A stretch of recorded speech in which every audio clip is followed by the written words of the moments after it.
আমরা তো খুবই আতঙ্কে আছি, কেন আমাদের ঘর বাড়ি সব ডুবে গেছে, বাচ্চা কাচ্চা পরিবার পরিজন সবাইকে নিয়ে আমরা ব্যতিব্যস্ত। মানে এই মুহূর্তে কী করব।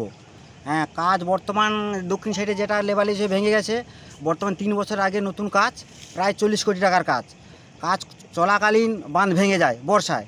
দ্বিতীয়বার শীতের সময় কাজটা হয়েছে, কাজ শেষ করে কন্ট্রাক্টর চলে গেছে, তারপরে বর্ষা থেকে আবার বাঁধ ভাঙা শুরু। বর্তমান সামনে জ্যৈষ্ঠ মাসে এইচও সাহেব এসেছিল কাজটা দেখার জন্য, দেখে উনি বর্তমান কাজ 100 মিটারের মতন উনি রিপেয়ার কাজ করার জন্য করেছিল।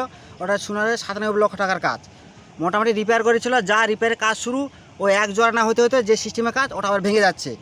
ভাঙতে ভাঙতে এখন যাটা টোটাল বাঁধটা এখন মানে 1200 মিটার কাজ টোটাল নষ্ট হয়ে গেছে।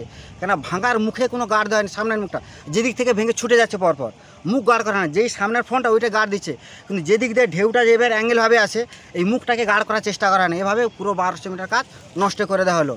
তা আমাদের গোটাটা প্লাবিত। আবার এই সাইডে কাজ হচ্ছে। হ্যাঁ, কত মানুষের ঘরবাড়ি ক্ষতি হয়েছে? ঘরবাড়ি এই মুহূর্তে প্রায় 100 ফ্যামিলি জলের তলায় জলমগ্ন। মানে আজকের হয়তো 100 ফ্যামিলিতে জল পায়নি, ও কালকের মধ্যে প্রায় 100 ফ্যামিলি জলমগ্ন হয়ে যাবে। এই যে বাড়ির লোকজন এরা কোথায় আছে সব? না, বাড়িতে সবাই এখন বর্তমানে বাড়িতে আছে। যাদের বাড়িতে জল ফল ঢুকেছে পাশের বাড়িতে গিয়ে এভাবে থাকে, আমরা এভাবে করি আর কি। আর না হলে বাঁধে বসবাস এসে স্বাভাবিকভাবে থাকতে হয়। আপনার নাম? আমার নাম সত্যরঞ্জন দাস, গোবর্ধনপুর বাড়ি। খুব আতঙ্কে আছি। আমরা চাইছি যেন আমাদের সুব্যবস্থা হয়। আমরা এটাই সবার কাছে কামনা করছি, আমাদের জন্য সুব্যবস্থা করে দেয়।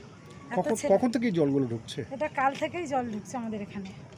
কাল থেকে এমনিতে বর্ষাকাল থেকে জল ঢুকে, কিন্তু কাল থেকে বেশি আমাদের জল হচ্ছে। নদীবাঁধ ভেঙে আজকের 1 সপ্তাহ পরপর জলটা আসছে। আজকের আমাদের বাড়িতে এসে ঢুকে গেছে। আমরা আজকের এই বাড়িতে আছি এখনও, ছেলে মেয়ে হাঁস মুরগ সব নিয়ে এখানে আছি।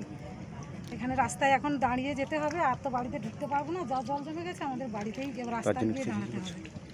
এমনি কাউকে কোনো সরকারি কোনো সাহায্য পেয়েছে? আমাদের কাছে এখনো কিছু পাইনি। আমরা এখনো সরকারি কোনো সাহায্য পাইনি। আপনার নাম?